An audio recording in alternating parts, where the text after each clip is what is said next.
Telangana సమగ్రాభివృద్ధి Congress party లక్ష్యమన్నారు మంత్రి కోమటిరెడ్డి వెంకటరెడ్డి. ప్రజల విజ్ఞప్తి మేరకే మరోసారి కులగణన చేస్తున్నట్లు చెప్పారు. కులగణన ఆధారంగా దామాషా పద్ధతిన బీసీలకు న్యాయం చేస్తామని స్పష్టం చేశారు.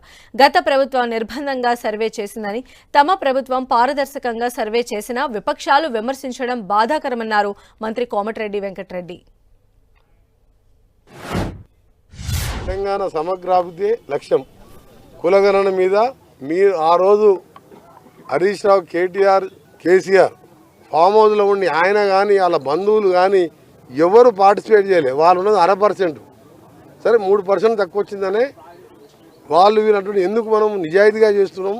బీసీలకు రాజకీయంగా, ఆర్థికంగా అన్ని రంగాల్లో దామాషా ప్రకారం ఇవ్వాలని ఉద్దేశంతో చేస్తున్నాం మేము ఇది. లేకపోతే ఆయనలాగా 7 గంటలకి వెళ్ళి 7 గంటల వరకు దుబాయ్లున్నా, బొంబాయిలున్నా రావాలి మీరని కండిషన్ పెట్టిండు. ఎక్కడ పోయింది ఆ రిపోర్ట్? చెప్పిండు ఆయన ఇట్లా ఏబిసిడీలో కానీ బీసీలలో ఈకులో ఇంతుందని చెప్పిండా? అయినా సరే ప్రజల కోరిక మేరకు మళ్ళా కూడా సర్వే స్టార్ట్ అయింది. మిగిలిపోయిన 3%లో నేను కేసీఆర్కి చెప్తున్నా, కేటీఆర్కి చెప్తున్నా, హరీష్ చెప్తున్నా. మీ చెల్లి ఒకతే, కవిత ఒకతే పార్టిసిపేట్ చేసిందల్లా. కనీసం ఆమె కన్నా ఆమెను దూషణ నేర్చుకోరు మీరు. బండి సంజయ్ కానీ కిషన్ రెడ్డి గారు రోజు మాట్లాడుతున్నారు కదా, బీసీ ముఖ్యమంత్రిని ప్రకటించారు కదా, ప్రధానమంత్రి గారితో పార్లమెంట్లో పెట్టి చట్టం చేయాలని మా డిమాండ్.